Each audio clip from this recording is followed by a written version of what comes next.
রোহিত যেহেতু কবিতাকে পছন্দ করে বিয়ে করে নিয়ে আসে, তাই আলোচনা দেবীর কবিতাকে মোটেই পছন্দ হয় না, কারণ কবিতা অত্যন্ত গরিব ঘরের মেয়ে। অন্যদিকে আলোচনা দেবী এবং তার পরিবার শহরের অন্যতম ধনী পরিবার, তাই শ্বশুরবাড়িতে সংসার করতে আসার প্রথম দিন থেকেই কবিতাকে অনেক অপমান এবং বাধার সম্মুখীন হতে হয়। শ্বশুরবাড়িতে সংসার করা মানেই তাকে প্রত্যেক দিন নিত্য নতুন অগ্নি পরীক্ষা দিতে হয়। বৌমা, তুমি কোনোদিনও এত বড়লোক পরিবার নিজের চোখেও দেখোনি। আমাদের বাড়ি শুরু হওয়ার আগেই তোমাদের গরিব ভিটেমাটি শেষ হয়ে যায়, কিন্তু তবুও আমার ছেলে তোমাকে বিয়ে করে নিয়ে এসেছে। কিন্তু এই বাড়ির বউ হতে গেলে তোমাকে অনেক কিছুই সহ্য করতে হবে। তোমাকে আমার মন মতো হয়ে চলতে হবে। হ্যাঁ মা, আপনি যা বলবেন আমি তাই করতে রাজি আছি। আমি সংসারে সব কাজ করব, কিন্তু আপনার ভালোবাসা পাওয়াই আমার জীবনের প্রথম উদ্দেশ্য। থাক, অত বড় বড় কথা বলতে হবে না। কালকে সকালবেলা ঘুম থেকে উঠে রান্নাঘরে চলে আসবে, কারণ তোমাকে কালকে সবার জন্য ভালো ভালো রান্না বান্না করতে হবে। কালকে তোমার প্রথম রান্নার দিন, মানে তোমার প্রথম অগ্নি পরীক্ষা। তুমি যদি কালকে ফেল করে যাও, তাহলে আমি কিন্তু তোমাকে তোমার জিনিসপত্র নিয়েই বাড়ি থেকে বার করে দেব। তুমি তখন বাপের বাড়িতে গিয়ে উঠবে নাকি ফুটপাতে থাকবে তোমার ব্যাপার। এরকম করে বলবেন না মা। আমি কালকে সকালবেলা ঘুম থেকে উঠে স্নান করে পরিষ্কার জামা কাপড় পরে রান্নাঘরে চলে আসব। তারপর আপনি যা বলবেন আমি সব রান্না করে দেব। মা, কবিতা তো সবেমাত্র বিয়ে করেই বাড়িতে এসেছে, তাই কালকের দিনটা অন্তত বিশ্রাম করে নিক। আর তাছাড়া আমাদের বাড়িতে অনেক রাঁধুনি তো আছে, ওরা না হয় রান্না বান্না করবে। আর এতদিন তো ওরাই রান্না করে এসেছে, সুতরাং তুমি বেকার বেকার কেন কবিতাকে রান্না করার কথা বলছো? তুই তোর পছন্দ মতো বিয়ে করে নিয়ে আসবি, আর আমি ওকে দিয়ে রান্না করাতে পারবো না, এটা হয় নাকি? আমি সব রাঁধুনি কাজের লোকেদের ছুটি দিয়ে দিয়েছি, কারণ কবিতাই এখন সব কাজ করবে। তুই যদি বেশি কথা বলিস, তাহলে তোকেও তোর বউয়ের সঙ্গে বাড়ি থেকে বার করে দেব, কারণ এরকম একটা গরিব মেয়েকে তুই বিয়ে করে নিয়ে এসেছিস। এটা কিন্তু আমার মোটেই পছন্দ নয়। এমন কথা শুনে রোহিত এবং কবিতা দুজনেরই খুবই খারাপ লাগে, কিন্তু তারা কোনো কথার উত্তর দেয় না, চুপচাপ নিজেদের ঘরে চলে যায়। তুমি মায়ের কথা কিছু মনে করো না কবিতা। আমার মা কঠোর হতে পারে, কিন্তু ভেতর থেকে খুব নরম। তোমাকে যদি একবার ভালোবেসে ফেলে, তাহলে ওনার থেকে বেশি তোমাকে আর কেউ ভালোবাসবে না। কিছুদিন একটু সহ্য করে নাও। না না, আমার কোনো অসুবিধা নেই। উনি তো আমার মায়ের মতো, তাই উনি যা বলবেন আমি তাই করব। তাতে যদি আমি ওনার মন জয় করতে পারি। এই বলে কবিতা এবং রাহুল রাত্রিবেলা ঘুমিয়ে পড়ে, কিন্তু পরের দিন সকালবেলা ঘুম থেকে উঠতে কবিতার 10 মিনিট দেরি হয়ে যায়। তবুও সে তাড়াতাড়ি স্নান সেরে শাড়ি পরিবর্তন করে রান্নাঘরে গিয়ে পৌঁছায়। তখন আলোচনা দেবী আগেই রান্নাঘরে উপস্থিত থাকে। তুমি 10 মিনিট দেরি করেছ, তাই তোমাকে 10 রকমের বেশি রান্না করতে হবে। দেখি তুমি রান্না বান্নার অগ্নি পরীক্ষায় পাশ করতে পারো কি না। ও হ্যাঁ, আর একটা কথা, তোমাকে কিন্তু 2 ঘন্টার মধ্যেই সব রান্না কমপ্লিট করতে হবে। শাশুড়ি মায়ের কথা শুনে নতুন বৌমা খুবই বিপদে পড়ে, কারণ 2 ঘন্টার মধ্যে 200 রকমের পদ রান্না করা মোটেই সম্ভব নয়। এমন সময় শাশুড়ি মা রান্নাঘর থেকে মিক্সি, বড় বড় কড়াই সবকিছু সরিয়ে রাখে, যাতে নতুন বৌমা সেগুলো ব্যবহার করতে না পারে। কিন্তু কবিতা তবুও হার মানে না, সে তাড়াতাড়ি রান্নাবান্না করতে শুরু করে দেয়। সে যাতে সময় মতো 200 রকমের রান্নাবান্না করতে পারে, তাই সে তৎক্ষণাৎ মাথায় বুদ্ধি খাটিয়ে ফেলে। আমার শ্বশুরবাড়ির বাগানে অনেকগুলো কাঠ রাখা আছে, আমি বাগানে গিয়ে কাঠ জ্বালিয়ে মাছ মাংস দিয়ে বিভিন্ন রকমের রান্না বসিয়ে আসি, তাহলে রান্নাঘরে আমি বাকি রান্নাগুলো করে নিতে পারবো। এই বলে কবিতা বাগানে গিয়ে কাঠ জ্বালিয়ে বিভিন্ন রকমের রান্না শুরু করে। একই সাথে সে রান্নাঘরে এসে অন্য রকমের রান্নাবান্না করতে থাকে। দেখতে দেখতে এভাবে 1 ঘন্টা পেরিয়ে যায়। এরই মধ্যে নতুন বৌমা 200 রকমের খাবার রান্না করে টেবিলে সাজিয়ে দেয়। কবিতা সবাইকে ডাকাডাকি করলে সবাই খাবার খেতে চলে আসে, কিন্তু সময়ের আগে অতগুলো খাবার দেখে আলোচনা দেবীর চোখ একেবারে ছানা বড়া হয়ে যায়। দেখেছো গিন্নি, তোমার বৌমা প্রথম দিনেই অগ্নি পরীক্ষায় পাস করে গেছে। 1 ঘন্টা হতে এখনো 5 মিনিট বাকি আছে, আর তার আগেই তোমার নতুন বৌমা 200 রকমের খাবার টেবিলে সাজিয়ে দিয়েছে। ভাত, ডাল, মাছ, মাংস, বিরিয়ানি, চাইনিজ আইটেম, মিষ্টি, কি নেই বলো না। দারুণ দারুণ। ঠিক আছে, এত প্রশংসা করার কিছু নেই, এটা অত্যন্ত সহজ কাজ ছিল। এই বলে সবাই মিলে একসাথে বসে খাওয়া দাওয়া করে। এমনকি পার্থবাবু খুশি হয়ে নতুন বৌমাকে 1000 টাকা উপহার দেয়, কিন্তু শাশুড়ি মা এতেই হার মেনে নেয় না। সে নতুন বৌমাকে উপহার দেওয়ার বদলে তার উপর আরো বেশি করে কাজের বোঝা চাপিয়ে দেয়। তুমি হয়তো ভালো করেই জানো আমি আমার সব কাজের লোকজনকে তাড়িয়ে দিয়েছি, তাই তুমি আজকে সবার জামা কাপড় পরিষ্কার করবে, তারপর আমাদের এই 5 তলা বাড়ি পরিষ্কার করবে। আর হ্যাঁ, জামা কাপড় পরিষ্কার করার সময় তুমি ওয়াশিং মেশিন ব্যবহার করতে পারবে না। এই শুনে কবিতা বাথরুমে গিয়ে জামা কাপড় পরিষ্কার করতে শুরু করে দেয়। কিছুক্ষণ পর তার শাশুড়ি মা আরো বেশি বেশি জামা কাপড় দিয়ে চলে যায়। হায় ঈশ্বর, আমি আর পারছি না। সকালে 1 ঘন্টার মধ্যে অতগুলো রান্না করে বাসন ধুয়ে পরিষ্কার করে এখন আবার আমাকে জামা কাপড় ধুতে হচ্ছে। দয়া করে তুমি আমার পরীক্ষা নিও না। জামা কাপড় ধোয়া হতে না হতেই কবিতা তার 5 তলা ঘরবাড়ি পরিষ্কার করতে শুরু করে, কিন্তু সে যতই ঘরবাড়ি পরিষ্কার করে ততই তার শাশুড়ি মা খুঁত ধরতে থাকে। ভালো করে হাত দিয়ে চেপে চেপে পরিষ্কার করো, আর যদি না পারো বলে দাও তুমি এত কাজ করতে পারবে না, তাহলে তোমাকে মুক্তি দিয়ে বাপের বাড়িতে পাঠিয়ে দেব। না না মা, আমি সব কাজ করতে পারবো, আমাকে নিয়ে একদম চিন্তা করবেন না। একবার যখন আমি বিয়ে করে শ্বশুর বাড়িতে এসেছি, আমি আর কিছুতেই বাপের বাড়িতে যাব না। এই বলে কবিতা আরো ভালো করে ঘরবাড়ি পরিষ্কার করতে শুরু করে। কিছুক্ষণের মধ্যেই আলোচনা দেবীর 5 তলা বাড়ি একেবারে চকচক করে ওঠে, যার ফলে আলোচনা দেবী সেদিনের মতো তার বৌমাকে কিছুতেই বিরক্ত করতে পারে না। দেখতে দেখতে এভাবে কিছুদিন পেরিয়ে যায়, কিন্তু প্রত্যেক দিন কবিতার জীবনে যেন অগ্নি পরীক্ষা লেগেই থাকে। একদিন রোহিত অফিসে যাওয়ার সময় টিফিন নিয়ে যেতে ভুলে যায়। বৌমা, তুমি তোমার স্বামীর অফিসে গিয়ে ওকে টিফিন দিয়ে এসো, না হলে আমার ছেলেটা দুপুরবেলা কিছুই খেতে পাবে না, কারণ ও বাইরের খাবার একদমই খায় না। হ্যাঁ মা, রোহিত আমাকে ফোন করেছিল, ওর সাথে আমার কথা হয়েছে। রোহিত বলল যে ড্রাইভার দাদাকে বলেছে গাড়ি নিয়ে আসতে। ড্রাইভার দাদা আসলেই আমি রোহিতের টিফিন গাড়িতে করে পাঠিয়ে দেব। তোমার শখ তো মন্দ নয়, ড্রাইভার এখন গাড়ি নিয়ে বাড়িতে আসবে আর আমার ছেলের খাবার নিয়ে অফিসে দিয়ে আসবে, এতে কি গাড়ির তেল নষ্ট হবে না? আমি এখনই ড্রাইভারকে গাড়ি নিয়ে আসতে বারণ করে দিচ্ছি। তুমি হেঁটে হেঁটে রোহিতের অফিসে যাও, তারপর ওকে টিফিন দিয়ে আবার হেঁটে হেঁটে বাড়ি ফিরবে। শাশুড়ি মায়ের কথা শুনে কবিতা ভয় পেয়ে যায়, কারণ পায়ে হেঁটে রোহিতের অফিসে যেতে গেলে প্রায় 1 ঘন্টা সময় লাগবে। এমনিতেই সারা বাড়ির কাজ করে তার হাতে পায়ে ব্যথা হয়ে যায়। এই অবস্থায় এতটা হেঁটে যাওয়া মোটেই সম্ভব নয়, কিন্তু কবিতা ভালো করেই বুঝতে পারে তার শাশুড়ি মা অগ্নি পরীক্ষা নিচ্ছে, তাই সে চাইলেও না করতে পারে না। এমনকি কবিতা যখন বাড়ি থেকে বেরোবে তখন তার শাশুড়ি মা ইচ্ছা করে কবিতার পায়ের জুতাগুলো লুকিয়ে রাখে, যার ফলে কবিতা নিজের জুতা খুঁজে পায় না। তার মানে আমাকে এখন খালি পায়ে হেঁটে হেঁটে রোহিতের অফিসে যেতে হবে? ঠিক আছে, তাই হোক।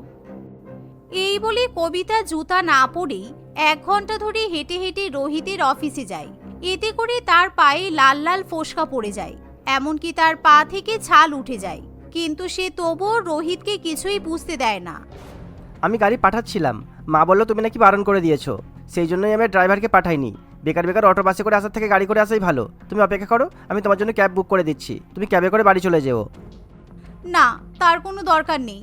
আমি এমনিতেও বাড়ি ফেরার সময় সামনে সুপার মার্কেটে যাব, তাই তুমি একদম ব্যতিব্যস্ত হইও না। কবিতার কথা শুনে রোহিত খুব খুশি হয়। রোহিতের খাওয়া হয়ে গেলে কবিতা আবার ফাঁকা টিফিন বাক্স নিয়ে রাস্তা দিয়ে হেঁটে হেঁটে শ্বশুরবাড়িতে গিয়ে পৌঁছায়, কিন্তু এতে করে তার পায়ের অবস্থা খুবই খারাপ হয়ে যায়, এমনকি তার পা ফেটে রক্ত বেরোয়। এটা কবিতার কাছে অগ্নি পরীক্ষার থেকে কম কিছু নয়। তবুও বাড়িতে ফেরা মাত্রই কবিতার শাশুড়ি মা তার উপর কাজের দায়িত্ব চাপিয়ে দেয়। দেখতে দেখতে এভাবে আরও কিছুদিন কেটে যায়। একদিন আলোচনা দেবী এবং তার পরিবার ঠিক করে তারা বাগানে বসে বারবিকিউ চিকেন করে খাওয়া দাওয়া করবে। তাই পার্থবাবু এবং রোহিত দুজনে মিলে কাঠকয়লা জোগাড় করে নিয়ে আসে। বৌমা, তুমি কয়লা জ্বালিয়ে তন্দুরি পোড়াবে, তারপর আমরা বারবিকিউ চিকেন খাবো। আর হ্যাঁ, সব ব্যবস্থা যেন ঠিকঠাক থাকে। এই শুনে কবিতা বাগানে গিয়ে কয়লা জ্বালিয়ে তার উপর জাল পেতে বারবিকিউ তন্দুরি চিকেন করতে শুরু করে, কিন্তু কয়লার ধোয়াতে তার খুবই কষ্ট হয়। তবুও সে নিজের কষ্ট কাউকে বুঝতে দেয় না। অন্যদিকে তার শাশুড়ি মা, স্বামী, শ্বশুরমশাই সবাই মিলে বসে বসে বারবিকিউ চিকেন খায়। কিন্তু এদিকে কবিতা যখন বারবিকিউ চিকেন বানায় তখন হঠাৎ করে কয়েকটা কয়লা ছিটকে বাগানে পড়ে যায়। কিন্তু সেই ব্যাপারে কবিতা কিছুই বুঝতে পারে না। তোমরা বসো, আমি ফ্রিজ থেকে কোল্ড ড্রিঙ্কস নিয়ে আসি। এই বলে আলোচনা দেবী যখন ঘরের দিকে যেতে যায় তখন সে জ্বলন্ত কয়লাগুলোকে দেখতে পায় না, কারণ সে চোখে কম দেখে। কিন্তু সে যখন গরম কয়লার উপর পা দিতে যাবে তার আগেই কবিতা সেখানে চলে আসে। সে তার শাশুড়ি মাকে হাত ধরে টেনে সরিয়ে দেয়। কি করছেনটা কি মা? আপনার পা পুড়ে একেবারে ছাই হয়ে যাবে।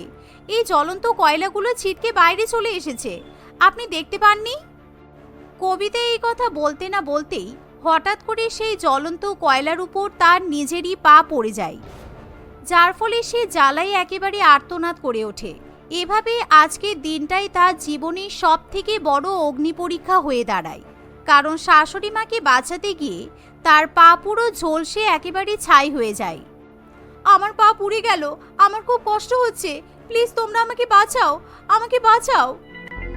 কবিতার এমন কষ্ট দেখে তার শাশুড়ি মায়ের খুবই কষ্ট হয়, কারণ সত্যি আজকে বৌমা জ্বলন্ত কয়লায় তার পা পুড়িয়ে অগ্নি পরীক্ষা দিয়ে ফেলে, কিন্তু সে তার শাশুড়ি মায়ের কোনো ক্ষতি হতে দেয় না। সবাই মিলে তখনই কবিতাকে পার্শ্ববর্তী চিকিৎসা কেন্দ্রে নিয়ে যায়। সেখানে ভালো করে তার পায়ের ড্রেসিং করে দেওয়া হয়। কবিতার অবস্থা আগের থেকে কিছুটা স্বাভাবিক হওয়ার পর, বৌমা তুমি আমাকে ক্ষমা করে দাও, আমি প্রত্যেক দিন তোমার নতুন নতুন অগ্নি পরীক্ষা নিয়েছি, তাতে তোমার অনেক কষ্ট হয়েছে, তোমাকে এত বেশি কষ্ট দেওয়া আমার উচিত হয়নি, তুমিই আমার বাড়ির যোগ্য বৌমা। আলোচনা দেবীর এমন কথা শুনে কবিতা দেবীর চোখে জল চলে আসে, কারণ সত্যি সে তার শাশুড়ি মায়ের মন জয় করতে সক্ষম হয়। তারপর থেকে কবিতাকে আর কখনো কোনো রকম অগ্নি পরীক্ষা দিতে হয় না, কারণ সেই বাড়িতে আলোচনা দেবী তার বৌমাকে সব থেকে বেশি ভালোবাসে। লাবণী আর পিঙ্কি দুজনে একই স্কুলে পড়াশোনা করত। তারা দুজনেই সায়েন্স নিয়ে পড়তো। পিঙ্কি একটা ধনী পরিবারের মেয়ে ছিল। সে তার ধনী বাবা মায়ের একমাত্র সন্তান ছিল। তার বাবা কালীচরণ বাবুর অঢেল টাকা পয়সা সম্পত্তি ছিল। তার জীবন ছিল বিলাসবহুল এবং আনন্দময়। কিন্তু লাবণীর জীবন পিঙ্কির জীবনের থেকে একেবারে বিপরীত ছিল। লাবণীর মা ছিল না। তার বাবা রামলাল পিঙ্কিদের বাড়িতে কাজ করত। রামলাল অনেক গরিব হওয়ায় তার মেয়েকে উচ্চ মাধ্যমিক স্কুলে ভর্তি করতে পারছিল না। তাই একদিন রামলাল তার মেয়ে লাবণীকে কাজের বাড়িতে নিয়ে আসে। সে কালীচরণ বাবুকে বলে, সাহেব এই দেখুন আমার মেয়ে লাবণী, লাবণী ওর মাধ্যমিকের রেজাল্ট দেখাতে এসেছে আপনাকে। হোয়াট, তোর মেয়ে পড়াশোনাও করে? আমার মেয়েও তো এবার মাধ্যমিক পাস করলো রে। খুব ভালো রেজাল্ট করেছে আমার মেয়ে পিঙ্কি, সব কটা সাবজেক্টেই লেটার পেয়েছে। কই দেখি তোর মেয়ের মার্কশিট দেখাতো। এই নিন কাকু। কালীচরণ বাবু লাবণীর মার্কশিটটা দেখে অবাক হয়ে যায়। এ কি, এটা তো অনেক ভালো রেজাল্ট। পিঙ্কি দেখ মা দেখ, লাবণী তো হচ্ছে অনেক ভালো রেজাল্ট করেছে, সব কটা সাবজেক্টে স্টার পেয়েছে। 670 পেয়েছে আউট অফ 700, আর তুই তো 603 পেয়েছিস। হ্যাঁ কাকু, আমাদের এলাকায় আমার নাম্বারটাই হাইয়েস্ট উঠেছে। নিউজ চ্যানেল থেকে কিছু লোক আমাদের বাড়িতেও এসেছিল, আমার ইন্টারভিউ নিয়ে গেছে। বাহ, খুবই ভালো কথা তো। কিরে পিঙ্কি, দেখলি তুই চুপ করে আছিস যে? এই নাম্বার পেয়েই তো তুই আইফোন চাইছিলিস। লাবণীর মার্কশিটের নাম্বারটা কিন্তু তোর হওয়া দরকার ছিল। নিজের বাবার মুখে এমন কথা শুনে পিঙ্কি খুব রেগে যায়। চুপ করো বাবা, তুমি এই গরিব মেয়েটার সামনে আমাকে অপমান করতে পারো না, বুঝেছো? এমন করছো যেন এটাই তোমার নিজের মেয়ে। তুমি এক কাজ করো, আমাকে যে আইফোনটা কিনে দেবে বলছিলে ওটা এই গরিব ভিখারিটিকেই দান করে দাও। পিঙ্কি চুপ করো, এটা কি ধরনের আচরণ? হ্যাঁ, সরি বলো এখনই। যে ভালো রেজাল্ট করেছে তাকে তো ভালো বলতেই হবে। সরি বলতে বলেছি, না হলে আমি সত্যি সত্যি তোমার আইফোন লাবণীকে দিয়ে দেব। না ঠিক আছে, সরি। আমার সামনে আর এর প্রশংসা করবে না বলে দিলাম, আমি কিন্তু সহ্য করতে পারবো না বাবা। ঠিক আছে, চুপ কর এবার। তাহলে মা লাবণী, তুমি এরপর কি করবে কিছু ভেবেছো? হ্যাঁ কাকু, আমি সায়েন্স নিয়ে পড়তে চাই, আর আমি অনেক বড় ডাক্তারও হতে চাই। হ্যাঁ সাহেব, কিন্তু আমার মেয়ের ইচ্ছে পূরণ করার সামর্থ্য আমার নেই। সায়েন্স নিয়ে পড়াশোনা করলে তো অনেক খরচ, এত টাকা আমি কোথায় পাবো বলুন তো? আর তাই তো আমি আপনার কাছে কিছু সাহায্য চাইতে এসেছিলাম। খুব ভালো করেছো কালীচরণ। লাবণী তো আমার মেয়ের মতোই, তোমার কোনো চিন্তা নেই। আমি আমার মেয়েকে যে স্কুলে ভর্তি করব ওখানে তোমার মেয়েকেও ভর্তি করে দেব, আর তোমার মেয়ের পড়াশোনার যত খরচ সব আমি দেব, একদম চিন্তা করো না। এটা শুনে রামলাল ও লাবণী খুব খুশি হয়, কিন্তু পিঙ্কি তার বাবার এই সিদ্ধান্ত শুনে তেলে বেগুনে জ্বলে ওঠে। সে মনে মনে ঠিক করে নেয় যে লাবণীকে ভালোভাবে সে পড়াশোনা করতেই দেবে না। কিছুদিনের মধ্যেই লাবণী ও পিঙ্কিকে কালীচরণ বাবু একই স্কুলে ভর্তি করে দেয়। শুধু তাই নয়, দুজনে যাবতীয় বই খাতা সবকিছু কিনে দেয়। কয়েকদিন পর তাদের নতুন স্কুল স্টার্ট হয়ে যায়। প্রথম দিন স্কুলে গিয়েই পিঙ্কি সবার সামনে লাবণীকে অপমান করতে শুরু করে। এই লাবণী, আমার জুতার ফিতা খুলে গেছে, বেঁধে দে তাড়াতাড়ি। কি হলো, শুনতে পাচ্ছিস না? এই, তুই ওকে জুতার ফিতা বাঁধতে বলছিস কেন রে? তোরা জানিস না ও আমার চাকর হয়? ওর বাবা আমাদের বাড়িতে কাজ করে, আর নিজের মেয়েকে পড়ানোর ক্ষমতা নেই তার। তাই জন্য আমার বাবার টাকা দিয়ে এ পড়াশোনা করতে পারছে। আমার বাবা এটা আমার জন্য করেছে। আমি স্কুলে থাকবো যখন, তখন যাতে এ সবসময় আমার খেয়াল রাখতে পারে, আমার হুকুম মেনে চলতে পারে, তাই জন্য বাড়িতে এর বাবা আমার খেয়াল রাখে, আর এখন এ রাখবে। ও তাই নাকি? বাবার ক্ষমতা নেই তাই জন্য অন্যজনের টাকাতে স্কুলে ভর্তি হয়েছে, তাও আবার সায়েন্স নিয়ে। বড় হয়ে গরিব ডাক্তার তৈরি হবে হয়তো। হ্যাঁ, ঠিক বলেছিস।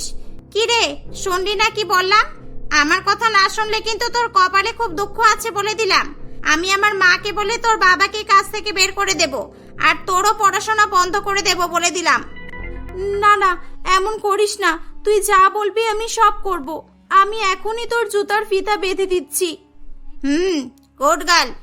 লাবণী সবার সামনে পিঙ্কির জুতার ফিতাগুলো বেঁধে দেয়। পিঙ্কির বন্ধুরা সবাই হো হো করে হাসতে থাকে।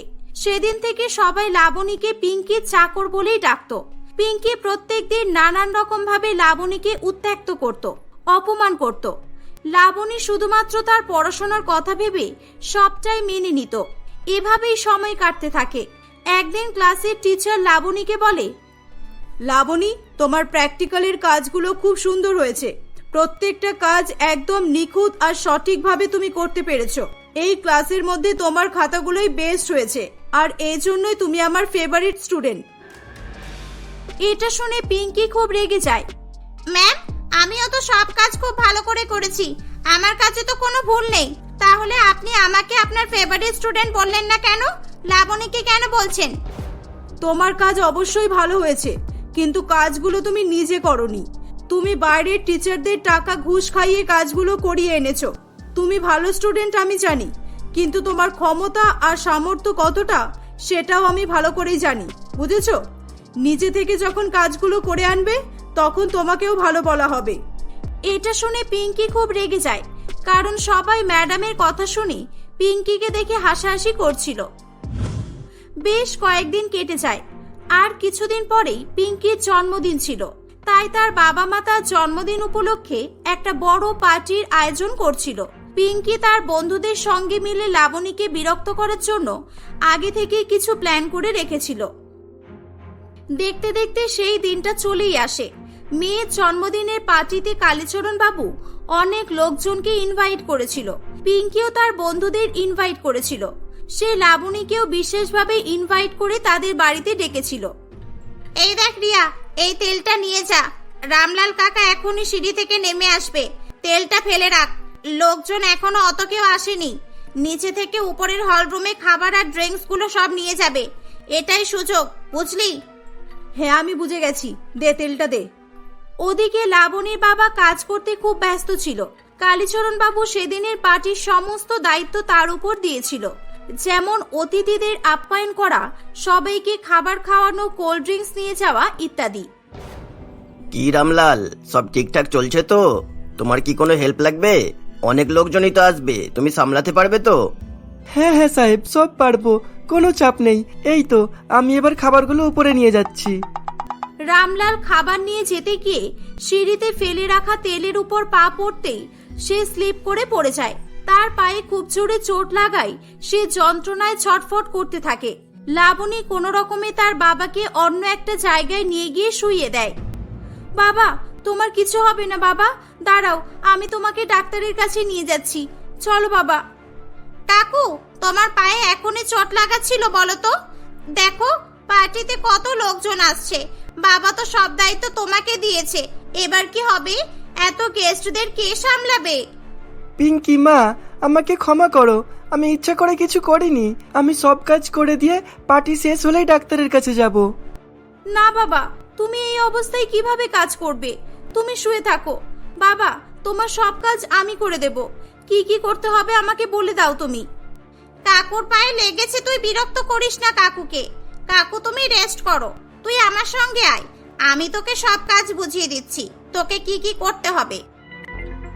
পিঙ্কি ইচ্ছা করে লাবণীকে অনেক বেশি বেশি কাজ করতে দেয়। লাবণী কোনো কথা না বলে সব কাজ করতে থাকে। পিঙ্কি এবং তার বন্ধুরা তাকে চাকরের মতো খাটাতে থাকে।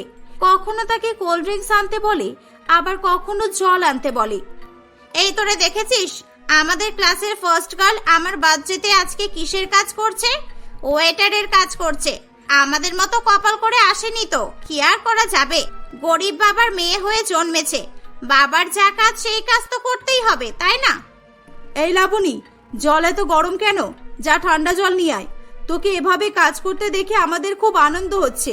স্কুলে সব সময় তোর প্রশংসা শুনে শুনে আমাদের কান পচে গেছে। একদিক দিয়ে এগুলো করে তোর লাভ হচ্ছে। পিঙ্কির বাবার টাকাতে স্কুলে পড়ছিস, ভবিষ্যতে ওর বাবা তো তোকে আর স্কুলে ভর্তি করবে না, কিংবা ঘুষ দিয়ে চাকরিতে ঢুকিয়ে দেবে না। এর আবার চিন্তা কি রে? কেউ চাকরি না দিলেও আমি লাবণীকে চাকরি দেব আমার বাড়িতে। আমার চাকর হিসেবে আমি লাবণীকে সারা জীবন রেখে দেব। লাবণী সবার কথা চুপ করে শুনতে থাকে। পিঙ্কির বাবা এবং মা এগুলো সবটাই লক্ষ্য করছিল। তারা পার্টির মধ্যে পিঙ্কিকে কিছু না বললেও পার্টি শেষ হয়ে গেলে তারা পিঙ্কিকে খুব বকাবকি করে। তুমি এটা একদম ঠিক করোনি। ওরা গরিব বলে তুমি সব সময় অপমান করবে, এটা কিন্তু ঠিক নয়। তুমি তোমার লিমিট ক্রস করে যাচ্ছ, আমি বলে দিলাম। কিন্তু আমি যদি আর কোনোদিনও এমন করতে দেখি, আমি তোমাকে এই বাড়ি থেকেই বের করে দেব। এখন থেকেই সাবধান হয়ে যাও। বাবা, আজকে আমার জন্মদিনের দিন তুমি ওই গরিব মেয়েটার জন্য আমাকে বকলে, আমাকে কাঁদালে, এটা তুমি ঠিক করনি বাবা। পিঙ্কি কাঁদতে কাঁদতে তার রুমে চলে যায়।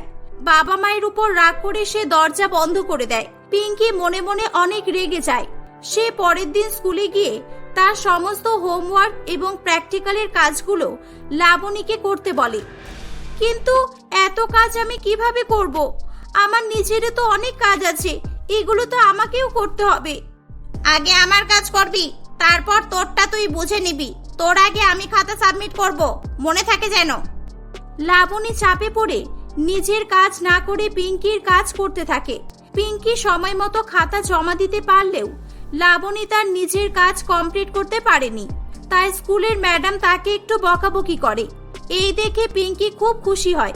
পরের দিন, আজকে আমি ম্যাডামের হেল্প ছাড়াই প্র্যাকটিক্যাল করে দেখাবো, সবাই অবাক হয়ে যাবে আর আমার খুব প্রশংসা করবে। পিঙ্কি তাদের প্র্যাকটিক্যাল ল্যাবে গিয়ে দেখে যে লাবণী সেখানে কাজ করছে। এই যা এখান থেকে, আমি এখন কাজ করব, তুই পরে করবি, যা যা। লাবণী পিঙ্কির কথা শুনে সেখান থেকে চলে যায়। পিঙ্কি কেমিক্যাল রিঅ্যাকশন করতে ব্যস্ত হয়ে পড়ে। ক্লাস শুরু হতে তখনও অনেক সময় বাকি ছিল। এ কি, ল্যাব রুম খোলা কেন?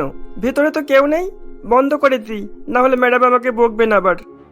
সিকিউরিটি গার্ড পিঙ্কিকে দেখতে না পেয়ে দরজা বাইরে থেকে বন্ধ করে দেয়। পিঙ্কি উল্টোপাল্টা কেমিক্যাল রিঅ্যাকশন করতে গিয়ে হঠাৎ করে আগুন ধরে যায় আর ল্যাবের সমস্ত রাসায়নিক পদার্থগুলো জ্বলতে শুরু করে। পিঙ্কি ভয়ে চিৎকার করতে থাকে। লাবণী তখন বাইরে থেকে যাচ্ছিল।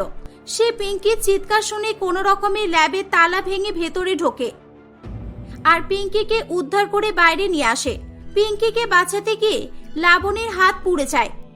আমাকে ক্ষমা করে দে লাবণী, আমি তোকে সব সময় অনেক অপমান করেছি, তোকে কত ছোট করেছি, আর আজকে তুই আমার জীবন বাঁচালি। তুই সত্যি খুব ভালো রে। লাবণী পিঙ্কিকে ক্ষমা করে দেয়। পিঙ্কি তাকে একটা ডাক্তারের কাছে নিয়ে যায়। সেদিন থেকে পিঙ্কি লাবণীকে নিজের বোনের মতো করে ভালোবাসতে শুরু করে। দুজনে একসঙ্গে মিলেমিশে পড়াশোনাও করে।